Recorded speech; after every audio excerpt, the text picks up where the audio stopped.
Rusty Quill presents. Push the Roll with Ross Bryant is intended for mature listeners only. Check the show notes for content warnings and please listen with care. Want to get involved? Back us on Patreon and submit your ideas for our improvised games. Your suggestion just might inspire our next Call of Cthulhu adventure.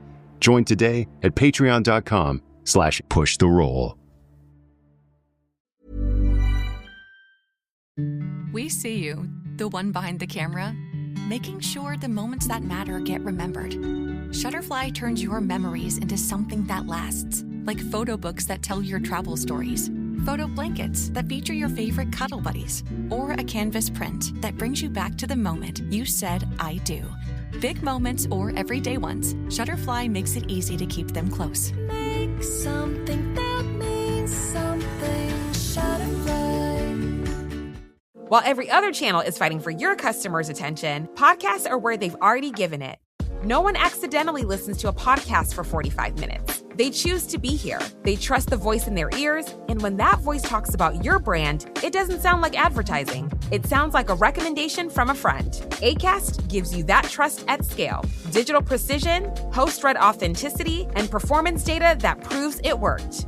Don't fight for attention. Buy it with Acast. Learn more by visiting acast.com/advertise. Here we are back again. We are gathered together, having no idea what it is we're about to do. Staring once more at the blank page in front of us. But I am excited, as always, to play in this episode of Push the Roll with Ross Bryant, a phrase that I'm becoming more and more comfortable saying with my pals.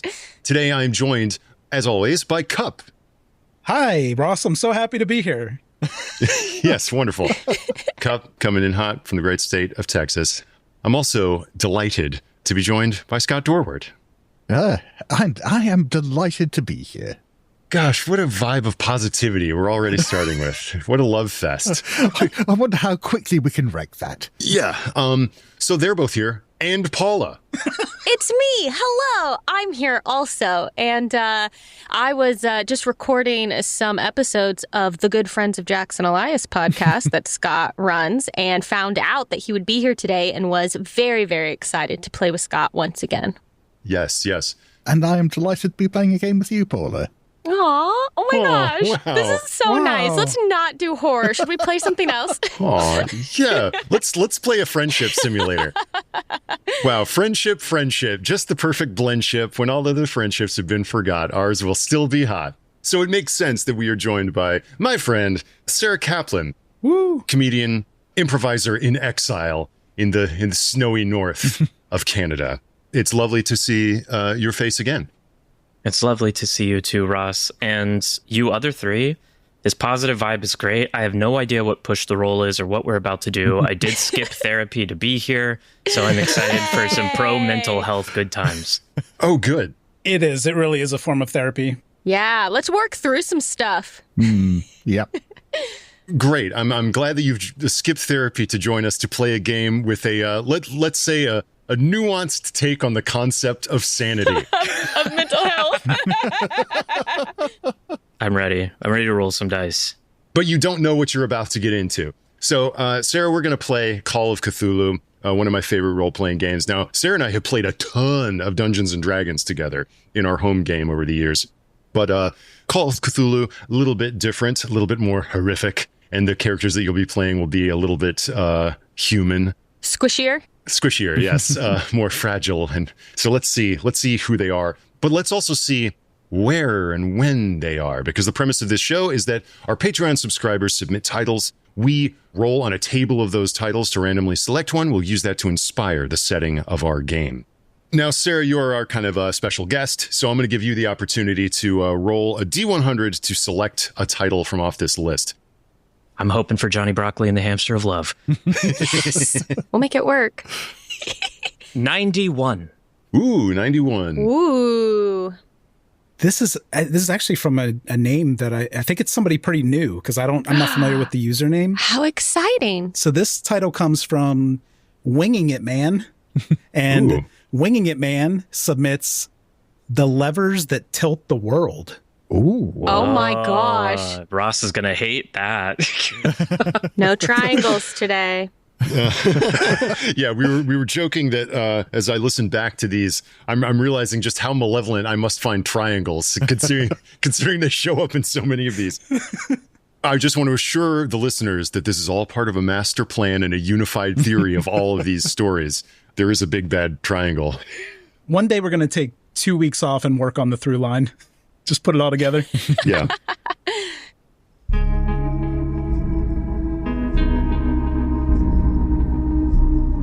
The cosmos is a cyclopean infinity of chaos. Infinite branching paths stretching off to vistas in the distance that will drive the mind mad. Shall we shrink in the face of all this? Or will we climb aboard the chaos and ride it to the end, letting chance guide the way? This is Push the Roll. We're rolling dice against your Patreon suggestions to create improvised Call of Cthulhu adventures in real time, with themes of eldritch horror, the weird, the transhuman, the transmundane, the cyberpunk, the splatterpunk, the anything punk. We don't know until we roll. Anytime, any place, anything can happen when you push the roll. So the levers that move the world? That tilt the world. Cool title. Yeah. Very cool. Can I tell you where my brain just went? Where'd it go? I go episode of Goosebumps or Are You Afraid of the Dark whenever I play this show, but I just got the idea of a pinball machine. Ooh. What if we're I don't know, what if we realize we're all trapped in a pinball machine? Wow. There you go. That's where my brain went. Run with it however you will. My brain also went machine words, so more of a Euclidean simple machine.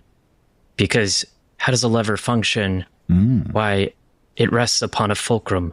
And Ross, what is the classic fulcrum? It is a triangle. Dun, dun, dun. Dun, dun, dun. There's no escape. I'm sorry, we deal in non-Euclidean shapes around here. This is Lovecraft territory. I'll tell you where my mind went. Scott's going to know this is because of something I've been working on my own, but it went to the World's Fair, and I was thinking about how World's Fairs are always these showcases of new technology, high technology, so kind of the levers that tilt the world, some kind of new machinery at a World's Fair is where I went. Yeah. Ooh, I like that too, the levers that tilt the world. And also, of course, just in the poetry of it, tilt the world resembles tilt to whirl. Oh, yeah. Which has some carnivalesque connotations. Ross, do you have full dictatorial control of the setting?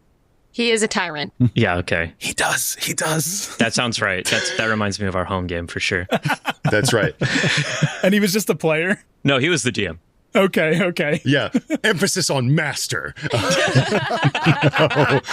Yeah. Jesus. No. I love that. Dreaming this up. World's Fairs are very forward-looking. They're extreme. They are futuristic and utopian-minded. They're dreaming of a better tomorrow. In a way, I'm almost thinking also of the tilt-a-whirl of it all, the levers that tilt the world of rides, of Epcot. Of these sort of futuristic, future-perfect sort of vibes. Well, Epcot was originally designed to be an actual city that people lived in, the city of the future, with the things in their homes getting swapped out for technology, and the city would be built in a dome so that they could climate control. Disney had wild ideas for it before it turned into a theme park. Yeah, it was almost like an experimental prototype community of tomorrow. Yeah. You know what? Let's set our game there. Let's set our game in the future. But let's have it be almost like a vision of Disney's planned community of the future. So imagine 1960s Tomorrowland pushed into the actual future. Oh, I've never been more at home. We're in the Jetsons. Like a utopian early to mid 60s version of a utopian future. An enormous geodesic dome, little Jetsons cars whirring around, helpful robots, nicely tailored jumpsuits, and gee whiz can-do attitudes. How does that sound to everybody? Absolutely marvelous. It sounds wonderful. Can I get a clarification? Yes, of course. Are we in a futuristic, but still in the 60s vision of the future? Or are we in our future, but trapped in this world built by the dreams of a man in the 60s? I think this may be what our game will investigate. Okay, got it. Or that may be a part of it. For now, let's just say that we are in a sort of this sort of retro future setting of a beautiful utopian domed city. What does this mean for our characters? Are we 1960s characters or modern characters? What are you thinking? That's what I'm wondering. Have we been in this dome for generations, or are we new recruits to the dome? I think we've been here. I want out. Let me out of this fucking dome. Yeah. You were raised here. Okay. This is a considerably more kind of like sci-fi and like overbearing sort of lore premise up top than maybe we've had. But let's just try to hold it lightly and learn about the world as we go. Yes. Well, I have an idea starting to form maybe for a character. Ooh. I've opened up the modern mythos characters and I'm scrolling through kind of some pre-gens. And I stumbled upon Laboratory Assistant. Great.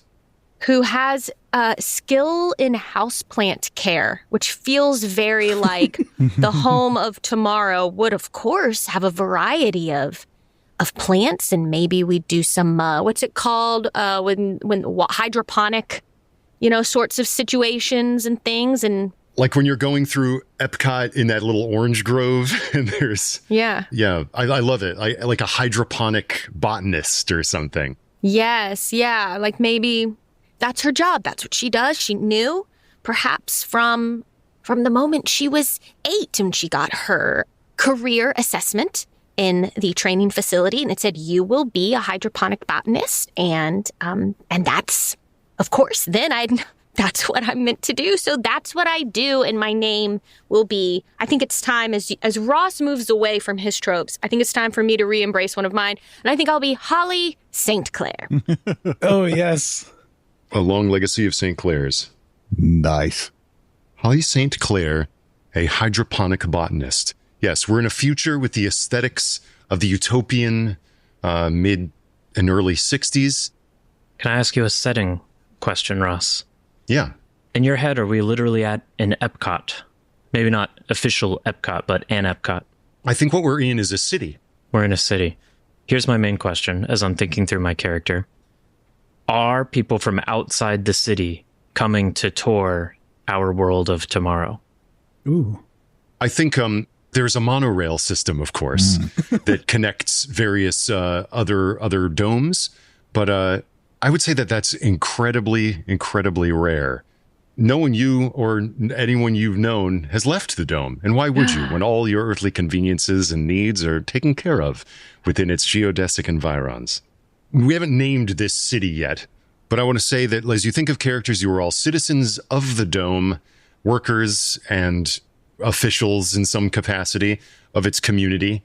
And that's where we're at. I mean, if it's not too on the nose, it could just be the city of tomorrow. I love it. City of Tomorrow sounds great. And in terms of like a point of comparison, granted, I never watched a ton of this, but there was a show briefly on Apple TV called Hello Tomorrow. Oh, yeah. Starring Billy Crudup that kind of had a vibe of that I'm sort of thinking of. Yeah. It is the future, but everything is distinctly aesthetically mid-century. Yeah, retro-futurist. I was asking about visitors because the first idea that popped into my head was tour guide. Yeah. Tour guide, I love. Maybe a docent. Yeah, a docent of sorts. I was assuming we weren't doing too much direct interaction with anyone from outside. Either they stay aboard their monorail or they're forced to wear sort of nondescript things so as not to disturb our experimental development as a civilization or something.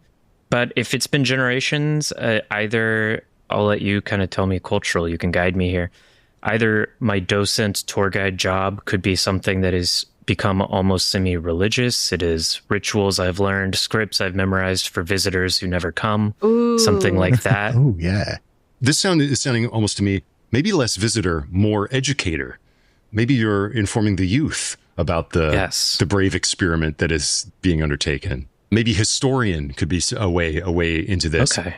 There may be a pseudo-religious quality, but because this is sci-fi, part of Call of Cthulhu is like establishing a relative normalcy that is punctured by the supernatural. So our sort of base reality that we're creating right now is already pretty heightened. That's a challenge, but it's interesting. I like it. But yeah, like a docent, tour guide, educator, academic, all of those sound like in the right ballpark if you wanted to find a character sheet like that.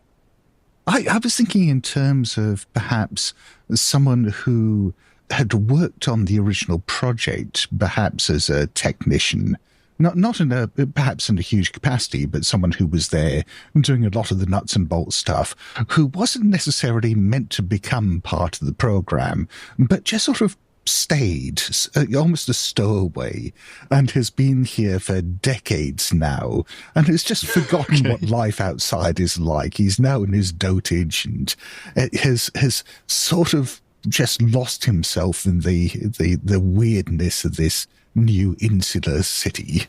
Great. A technician / stowaway. That sounds very cool. Sarah, I'm curious, we have Holly St. Clair. Do you have a suitably gee whiz can do name for this world of tomorrow we're living in? Oh, for sure. My name will be Beatrice Gladstone. Great. Beatrice Gladstone, but my friends call me Trixy. Oh. Beatrice Trixy Gladstone and Holly St. Clair. Scott, do you have a sense of who this technician is in terms of their name? Yeah, I was thinking Grayson Crane. Grayson Crane, amazing. Good name. I love that these names are like right out of like a mid-century sci-fi pulp novel. Oh, yes. Yes. How about museum curator? Does that sound like reasonable? Ooh. That sounds perfect. Great. What about you, Cup? Do you have a character concept coming into focus here?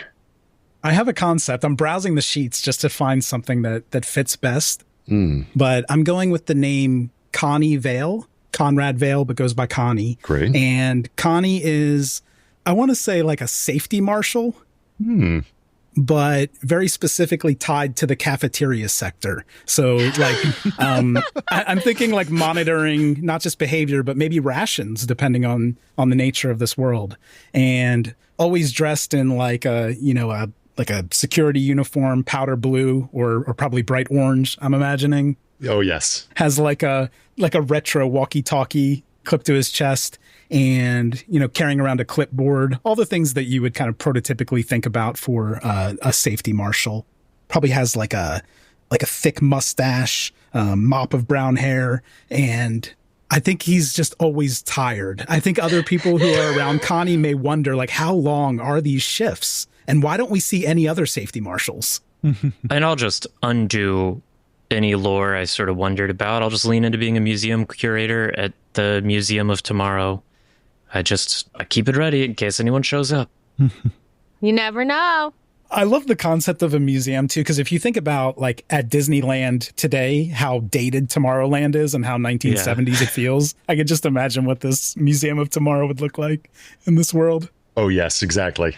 Oh, it's beautiful. I might use this PI just because I think the array of skills is pretty good. I do think, Ross, but because you're going to question me when I bring this up later in play, I do think I have a taser. Okay. Yeah, say it, declare it now. So granted, you have a taser. And I have a little watering spritz kind of can, just want to claim it now so I don't have to roll luck for it later. Great. I'll end up being electrocuted by this somehow. I have incredibly low sanity, so I'm really worried actually about this. Ooh. Oh, like how low? 30. Oh, nice. Oh, shit. Very low. Very nice. Beatrice is extremely sane by default. Okay, wonderful.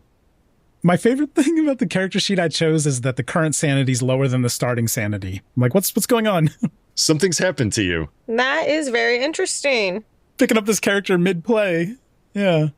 Yeah, something's happened to Connie Vale in the cafeteria. Another thing that I think is important is that you all know each other. So think about the ways in which this relationship works.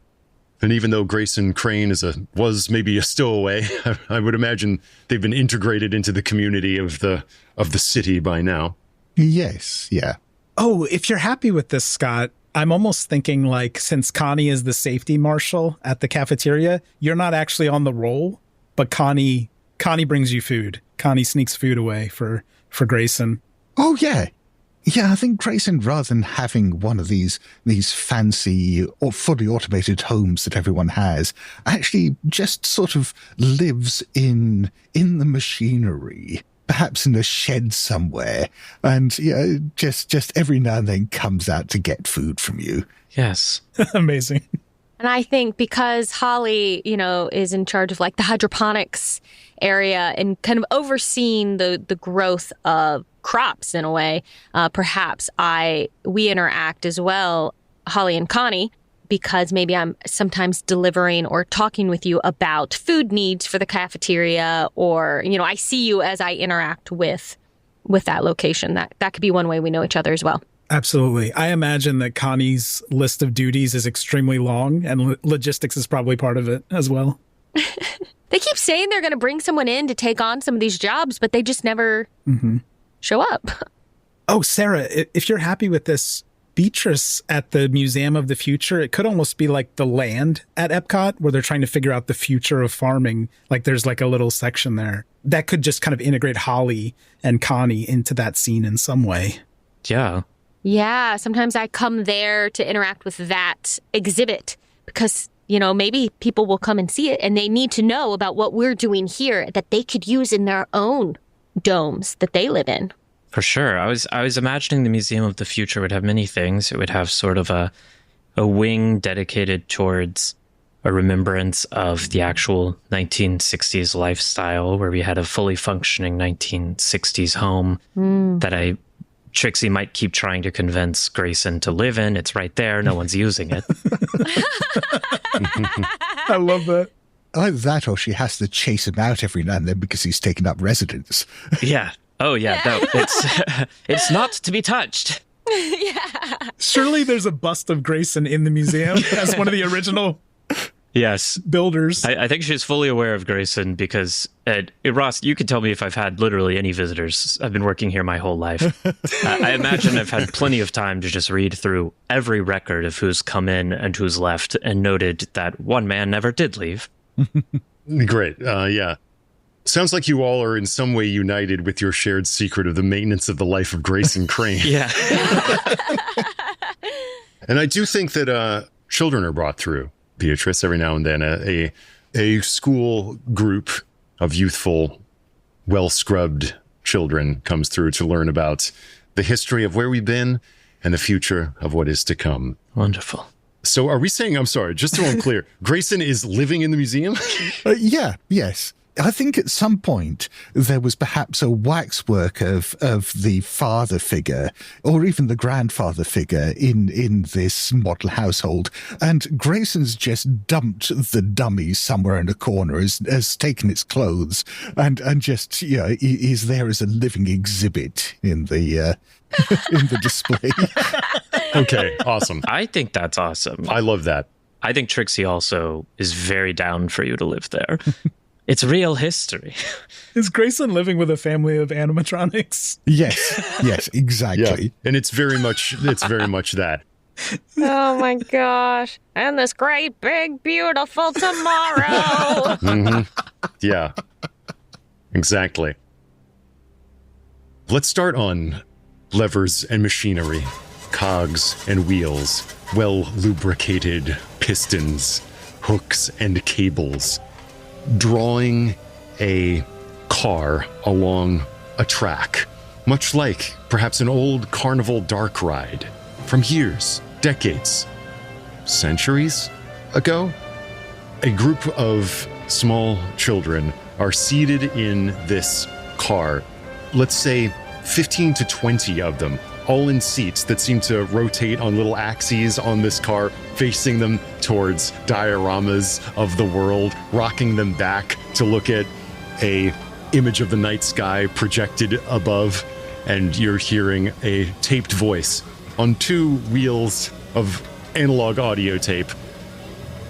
The night sky, space conquered, a city of tomorrow founded in beautiful peace, prosperity, health, and comfort. Why, there it is now. And the whole car tilts forward, and you can see a micro model, like a beautiful scale model of a dome with a little city in it, with a bunch of tiny little puppety cars and things moving around. The children kind of ooh and ah as they move into another environment. And all of this, of course, was the brainchild of our city's founder, Victor Ridley, the man with the brains and the can-do spirit to create a city of tomorrow that would stand the test of time. And you can see a animatronic of Victor Ridley in a skinny tie and a well-tailored suit, sort of waving at the children as he goes by. Ridley's journey began just outside the city of St. Louis, where he dreamed of better things in his home on the prairie, raised by his father, Donald Ridley. We go through what looks like a fabrication of a log cabin with a quilt, a little diorama image of rolling plains outside, and there is an animatronic there of a man in sort of humble frontier garb, and the children squint because this animatronic looks crazily lifelike. And as they look at the image of Donald Ridley, who is, of course, Grayson Crane. Sitting there puffing on a pipe that doesn't actually have any tobacco in it, staring off into the middle distance. Wonderful. It was here in these humble beginnings that the first inklings of a push-button future first appeared in the imagination of Victor Ridley, visionary, creative mind, industrialist, and pioneer. And the car continues to move through various dioramas and environments of Ridley conceiving of the city of tomorrow, and just beautiful scientific achievements. You move through a room where like water is running and vines cascade down each side. Through the system of hydroponics, sunlight is no longer required to provide a bountiful harvest to appeal to the taste buds and the stomachs of the citizens of the city of tomorrow. Keep at it, hydroponic farmers. You're feeding the children of today so that they can move on into a bright and beautiful future. And little robotic farmers are plucking fruits and vegetables off of the vines and sort of waving at the cart as it goes by. Yes, war, strife, and all other discord are a thing of the past, and will be for all time thanks to the city of tomorrow. And it is perhaps at this point when Beatrice Gladstone stands up from her seat on this car and is there to talk about the city, its history, and anything else that may be going on. Perhaps even Holly is there to tend to the hydroponic exhibit. And of course, all of this feeds out into an enormous kind of lobby common area where there are archives, other little fun rides, dioramas, and of course, a cafeteria where Connie Vale is keeping watch and making sure that everything goes absolutely spiffy and top form. Light filters through the geodesic dome up above, and all is peaceful and calm here in the city of tomorrow. Let's have you all kind of like in the cafeteria, let's say. Yeah, I think you'll all pass Connie, who is standing at the entrance to the cafeteria with a basket of Ridley bars that he was handing out to the children. Ridley bars.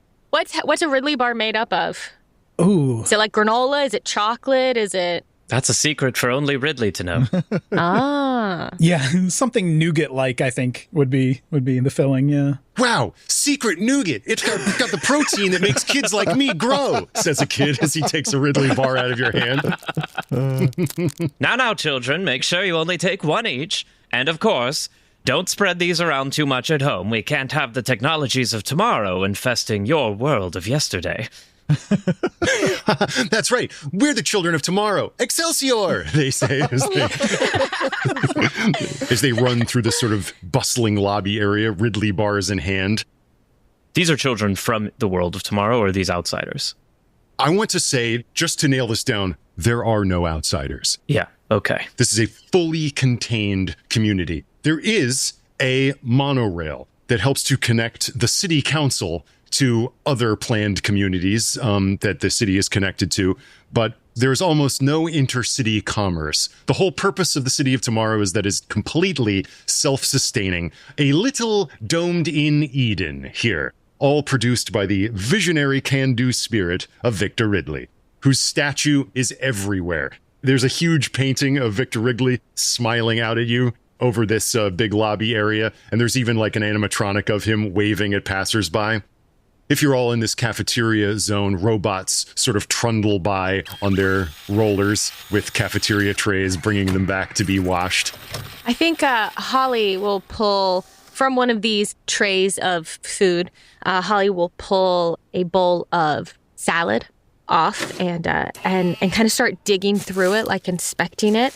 And when you see her, you see that she's got like galoshes on and like overalls, you know, so that she could like, if she were going to get wet or in the dirt, it would be fine, but also a lab coat so that everyone knows she's official and a scientist. I don't know. Do you all think, She stabs like a piece of lettuce on her biodegradable, made from corn, fork and holds it up to show to everyone else. Does this seem robust enough? Does it seem like it might be wilting a little? Or here, and she'll shove it into Grayson Crane's mouth if you're there. Say, taste it, taste it. Tell me how it is. Grayson jumps backwards in alarm. You can see that he's gone to the bin where the nougat bars that were being passed out to the kids were, and he's grabbed a whole armful that he's just stuffing into his clothing as you're doing this. Get out away from me, young lady. Excuse me? I need you to try these vegetables. Someone, here, Connie. She'll shove it in your face, Connie. Connie sees the fork coming and just kind of moves his face toward it. Holly's clearly looking for a test subject, and Connie is always on duty. He'll have his mouth full, and he's nodding like, perfect. That's a safe lettuce. I'm not so sure. She jots down some notes. Say, Trixy, were there any incidents on the tour? If you need to file a report, I'm always here. No, like every other time, Connie. No incidents. The children of tomorrow are perfect. I mean, are you sure? I've got the clipboard right here. We could just file one report. Just a little one. I think it'd just be real exciting. Connie, just accept that some of us were gifted obsolete occupations by the founder. All right. Well, maybe there's a robot clog. Or a tray jam. I'll just do a sweep. If you need something to do, Connie. Yes. There was an incident in car 2. One of the children got sick. Hot dog! he's gonna run off toward car 2. Okay, great. Car 2, possible protein spill. Connie Vale responding. Protein spill, coming through. Wonderful. Another day in paradise. And I just want to clear up something for my own imagination, about the nature of Grayson Crane's status. You're sleeping in the museum. Yep. It sounds like Holly and Beatrice and Connie are sort of assisting you, making sure that you can maintain your life here. Perhaps you're dressed in a sort of mechanic's jumpsuit, but it sounds as though that you are not technically a citizen. Yeah, I think so. I think perhaps if there was some computerized or automated record of everyone who's supposed to be here, Grayson is not on that, but he knows enough about the systems that he's managed to at least rig things so that he doesn't trigger any alarms. Okay, great. So you're kind of living in this questionable status. Very interesting. But the three of you have taken it upon yourselves to protect Grayson. And I say protect, it's just a little odd that this person is not on the rolls, but you're helping them out. Surely there will come a time when a legitimate case could be made for this person who's a mechanic and certainly a value to the city, can have a more legitimate status. But for the moment, you all are making sure that Grayson is taken care of, it sounds like. Yeah, I have a question for Grayson, if I may. It's been years, decades, centuries, ? According to Ross. How far back does Grayson remember? Well, you remember is a strong word. Grayson's probably in his late 60s, early 70s, and his memory isn't what it used to be. He does know that there was a world outside, but if you ask him any details of what it was like, they're going to be self-contradictory and vague. Interesting. And I think sometimes Holly does, ask, Oh, Grayson, can't you tell me something about the way cucumbers used to be out there? Cucumbers used to be red, you know. What? they were red. Well, I've only ever grown green ones. I love learning about the past from you, Grayson. What an opportunity to be able to learn from someone who knew Victor Ridley himself. Oh, yes. Victor and I, we went way back. Way back. Yes. Tell me again about the founder. This is interesting to me because, there is this confusion in my opening narration. Centuries? Yeah. Or was it? Yeah. Or was it? How long has the city been here? You're saying you knew him? That doesn't seem to add up. Why don't you give me a intelligence roll to go into your memory? Yeah. There's no memory roll, but intelligence rolls would seems to me the one most apropos to going into this clouded memory where you have the sense that you knew him, but that can't be right. Your memory is so out of whack, and perhaps these lapses in memory are part of the reason that Grayson as an individual pulls on all of your heartstrings individually. That there seems to be something not quite right about this man, sadly, but you can tell he's still a use to the community, and you've taken it upon yourselves to do this act of charity. Oh, and also the other thing to bear in mind about Grayson is his one social skill is fast talk. So the fact that he's telling these stories doesn't necessarily mean that he believes a word of them. Right. He's just saying them because they're entertaining to him. But that is a successful intelligence roll, just a regular success. A regular success. Okay, great. Let's give you some flashes of memory. Let's see you kind of tinkering with a large wrench, putting a bolt onto an enormous lever, making sure that everything is just so. This is a younger version of Grayson. You remember this. You remember the hard labor. That you remember distinctly. You see the face of Victor Ridley, smiling and nodding at you. A job well done, rings in your ears. Yes, he was such a generous man. He always had a good word to say about all of us workers. Then you have a memory also of a tree in sunshine outside of the dome. Something that looks like a very small bird flaps by, but it's like you barely know the name of this animal. And one more little flash of memory I'll give you. You see legs dangling in midair. I won't dwell on that one. Okay, great. I think a dreamy look crosses Grayson's face as he's starting to tell the story, and he trails off as he so often does when speaking about the past. And perhaps a cloud passes his face for a moment. He says, "We should have more birds here." We do have the animatronic birds, Grayson. Yes. And that's the best we can do here, but we don't need real birds, living birds. And that's a thing of the past, and we love learning from the past, but remember, everyone, the future. Yes. That is what our focus must always be on, moving forward. So put that out of your mind, Grayson. Yes, Grayson, really such a strange thing to say that we should have this or that when all we should have is what the founder decided we should have. Yes, of course. He was... Surely you know this. He was a wise and generous man. Please, tell me again, what's it like when he looks into your eyes? Speaking of looking into people's eyes, Holly, you see someone walking towards you in particular. This is someone you know who works for the city council of the city of tomorrow. This is Henry Weller. Henry Weller is a square-jawed fellow with a sort of brown pompadour in a light powder blue suit with a smart tie pin. He walks over. It's like, "Yes, excuse me, St. Clair. I was wondering if I might have a word with you." Oh, well, of course. Mr. Weller, yes.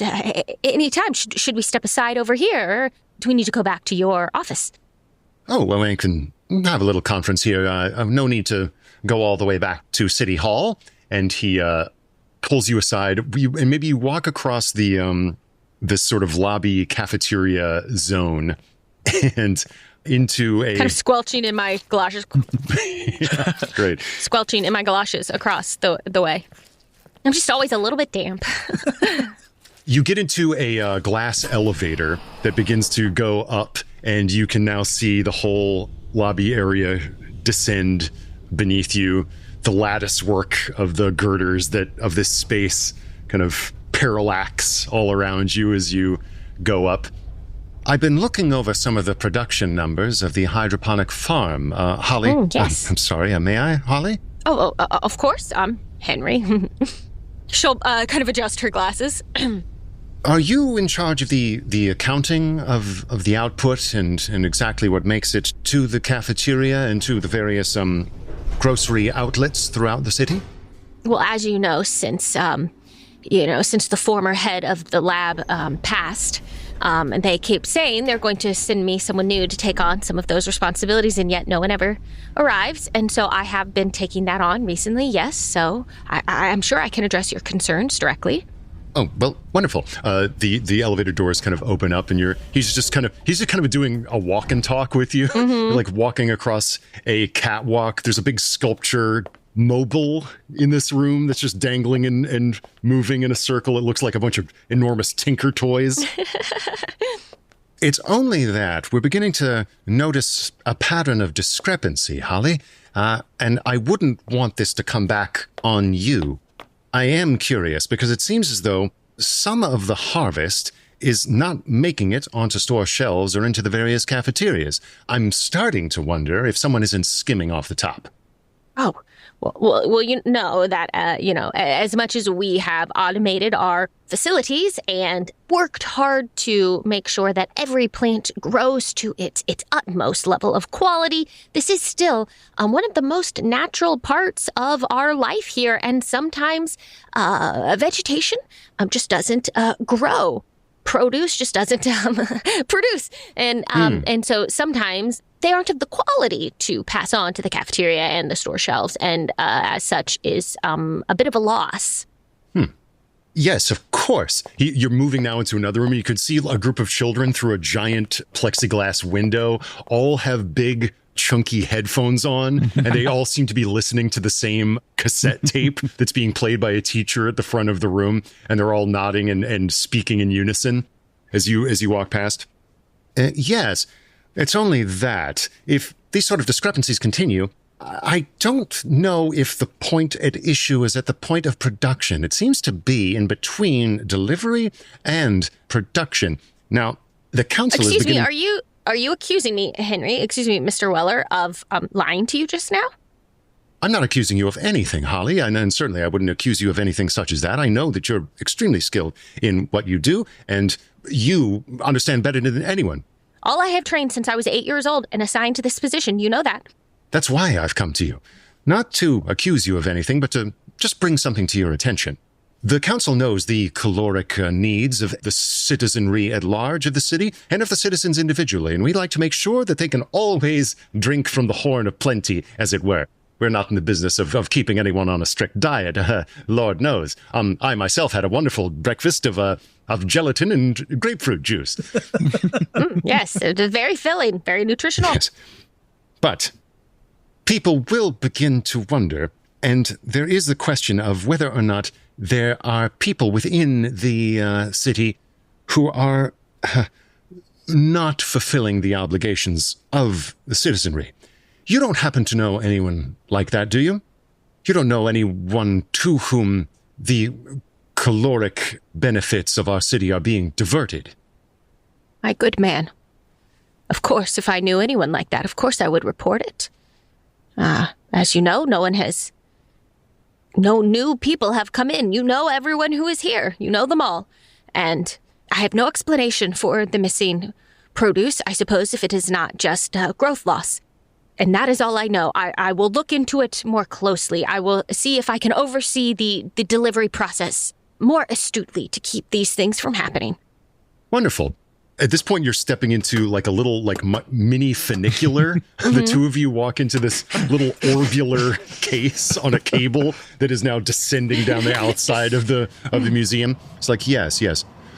You understand, Holly, I'm bringing this to you as a friend because I know you and I know how intelligent and astute you are and how diligent your attention to detail is. Yes. I just wouldn't want this to come back on you. Well. So, if there is a leak anywhere in the process, I really would encourage you to ferret it out. Because if it turns out that there are non-citizens here, then I wouldn't want any of the blame to fall on you. You understand? That's why I'm delegating this to you. It sounds like you've been deceiving him, really sticking your neck out for Grayson Crane. Yeah. Why don't you give me a roll? I was waiting for it. Oh, boy. I don't know if I have much in the way of interpersonal skills. Let's look. Roll for friendship.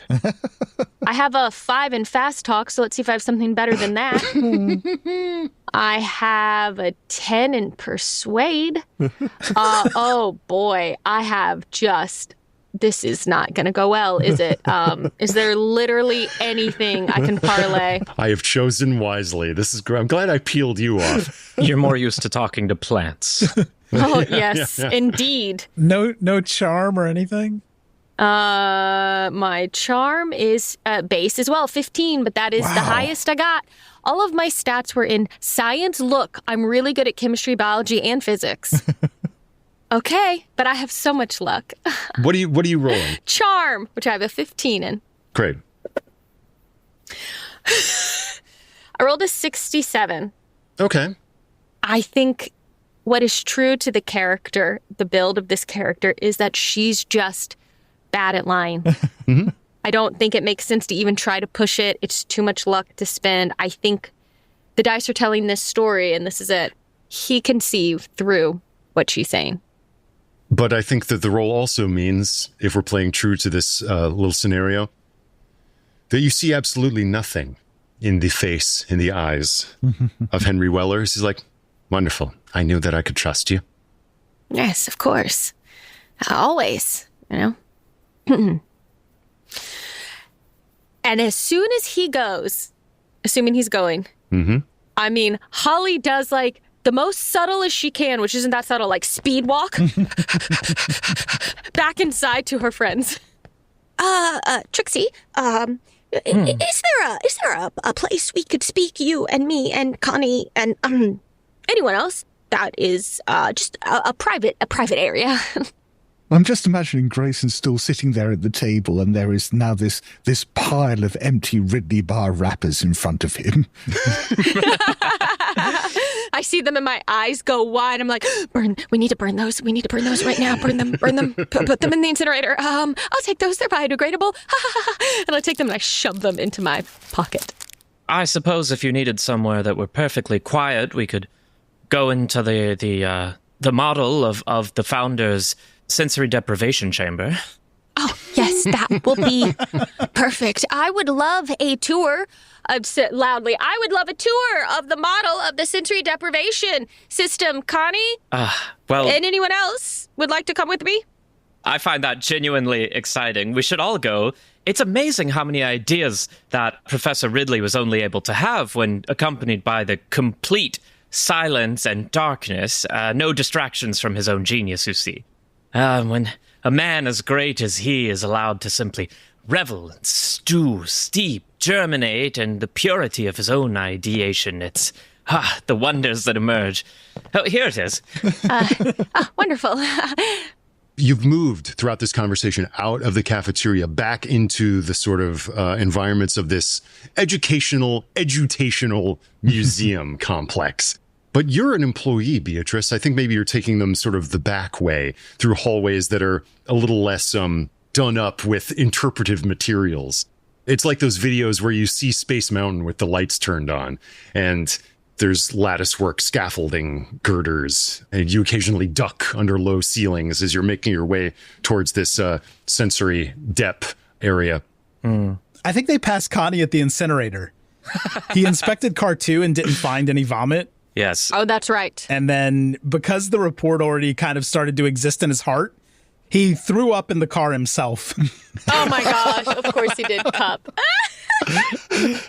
And now he's holding a transparent bag of powdered vomit next to the incinerator, like it's evidence of a job well done. Oh, hello, Connie. Good gravy, Trixy. You weren't kidding. No, I was, but fascinating. Well, I'm glad you found something. So, Holly, this display was unfortunately taken down because it proved, let's say too dangerous for those of inferior minds to our wonderful founders to be able to handle for too long. Of course, yes. But of course we maintained it. Yes. Well, of course you would. I know how much you honor and revere everything about our founder. Everyone, would you all like to come into this space with me? I have something to talk to you all about. All four of us, please. Thank you. I suppose so. Great. You walk into this room and it's like being on the interior of an egg. There's a rim around a very shallow pool of salinated water. The light in here is violet, and you hear nothing as soon as the door sort of seals behind you, and the lights dim out, and suddenly all of you are just enclosed in total darkness. Okay, wonderful. Splash, splash, splash as I kind of walk into Holly, the... Holly. Sensory deprivation. Oh, yeah, no, sorry, Trixie. I just wanted a private place to talk. Oh. Well, that would be a disrespect to Victor. Well, I suppose we're here. We're here. Great. Wonderful. Okay. Connie, Grayson, Trixie, I have just been approached by Councilman Weller. They're on to us. They know about Grayson, I think. They're finding that food is missing. And I think there was a veiled threat. I don't know what it means. I don't know what bad thing could happen to Grayson if you're discovered, but they're onto us and bad things might... We need a plan. How do we continue to take care of Grayson? How do we... I'm sorry. Holly, deep breaths, Holly. I know it's very still in here, but there is oxygen. Okay. Oh boy, I feel like it's not just my senses that are being deprivated. Oh, it's just like my everything. Okay. Or maybe we should step out of the chamber, Holly. Should I can set the vomit outside the door if it's bothering you, Miss Holly. He brought it in. Miss Holly, when you say on to us, are we talking like cafeteria discrepancy onto us or treason onto us? Because, I got a mess of different folders for this stuff. Holly, I'm sorry. I'm a little confused about why you're so surprised that they are, as you say, on to us, Grayson, Crane. I told them. Oh. You did? Oh, I'm sorry. It's in the Citizen's Handbook that we're all to report anomalies, so it was instructed by the founder. Okay, so that means Councilman Weller knows I was lying to him. Oh, yes, I gave a full report. Interesting. And then Holly vomits into the sensory deprivation pool. Holly, no! Out of the chamber! Sorry. Everyone out! Connie, there's more for you to clean up. I'm sorry. Oh, my God. No, you can't mix the vomits. That's not how the powder works. Trixie presses on the pad and opens the door. Everyone out of the display! What's going on? Disrespect, I say. No, this is great news, right? Because is it? Mr. Crane is a community asset. He knows the old systems. He's kind of polite to the tray robots. Hell, he only eats Ridley bars. And I mean, everybody keeps saying the system accounts for everyone. Breakfast, lunch, dinner, tray count, calories, everything. But if it missed Mr. Crane and we had to sneak him food so he wouldn't be hungry, then the system didn't account for everyone. And that's not a cafeteria problem. That's a people problem. And I guess what I'm saying is I don't know where to file that. Okay, you've stepped out of this egg-like sense depth chamber that is now off of the official tour. And so you're outside of it in a hallway, tracking wet footprints onto the plastic floor. You can see there's a poster nearby that says, "Slippage causes injuries. If you see something, say something. No running allowed."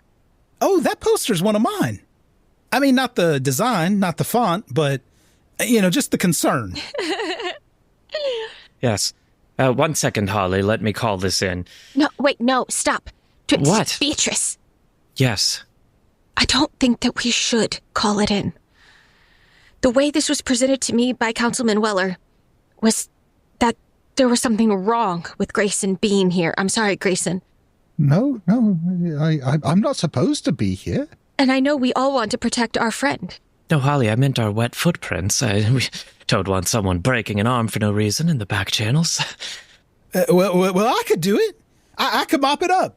I'm trained as a level F custodian. Oh, that would be wonderful, Connie. Thank you. Holly, I don't understand. Did you think Grayson... Was he meant to be a secret? From the council?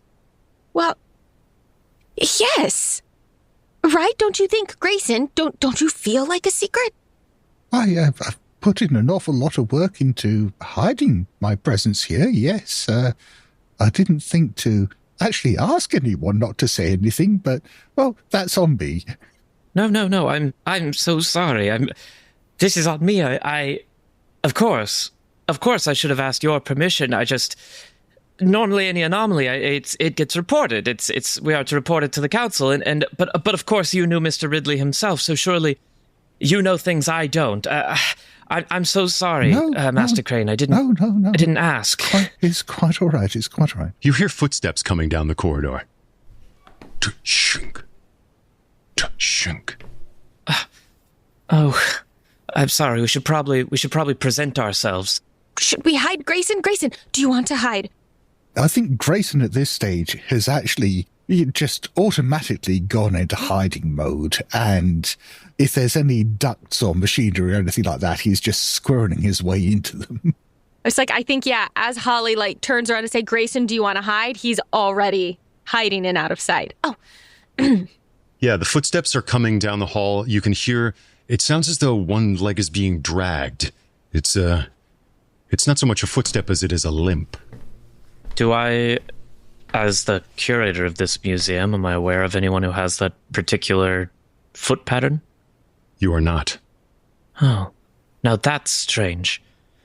Oh, sorry, I didn't know it was weird. He's dragging his bottom along the floor because there's not a mop around, so he's just cleaning up the wetness. Connie, stop for a second and let us listen. Has he got worms again? He's like, this is not approved, but it is absorbent.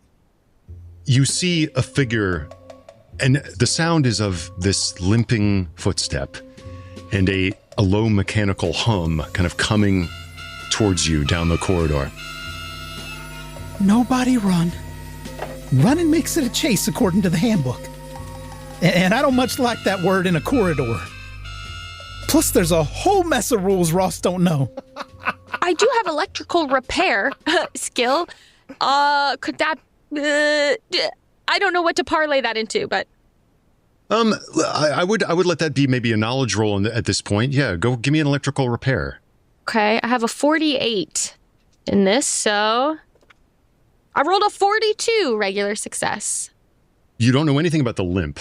Mm-hmm. The mechanical hum is familiar to you of the hum created by the electric batteries of service robots. Mm. This one seems particularly large. And now in the lights, you can see who's coming out of the shadows at the end of the hallway, dragging a foot. All of you are impeccably dressed in your fine jumpsuits, lab coats, your hair beautifully pinned, pomaded, and brill creamed.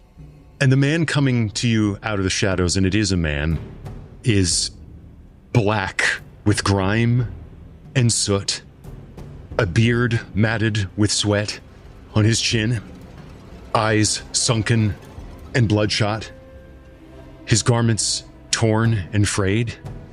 As he staggers to you out of the shadows. It's like, oh God, no. I thought Sir, hands where I can see him if you got hands. You are in a restricted corridor. Good man. What's happened to you? How did you get back here? You don't have authority to be back here. God, you found me. Oh God, And now you hear the mechanical hum growing louder as well. And out of the shadows, an enormous, bulbous, animatronic shape is coming. It's like, did I hear you? Are you talking about Grayson Crane? It's almost at him now. Yes? You have to tell him I have a message from his son. And the two hooks of the robot grab him from behind. No. The chassis opens up like a coffin, and this man is pulled inside. I have a message from him. He's still alive.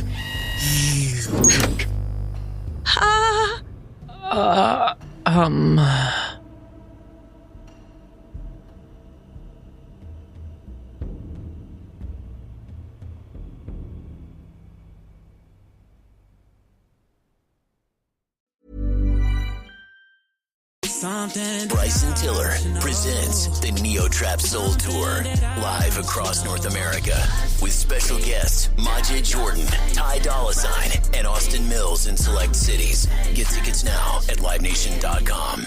Why spend thousands on a basic will when you can get access to legal help for around $1 a day? With Legal Shield, you can put a full estate plan in place, including a will, health directives, and powers of attorney to help protect your family and hard-earned assets. Sign up today at LegalShield.com and get 10% off our annual plans. It's finally simple and affordable. Legal Shield. Real lawyers, really affordable. Sign up at LegalShield.com. That's LegalShield.com. Legal Shield does not provide legal representation or advice. See a plan for complete terms.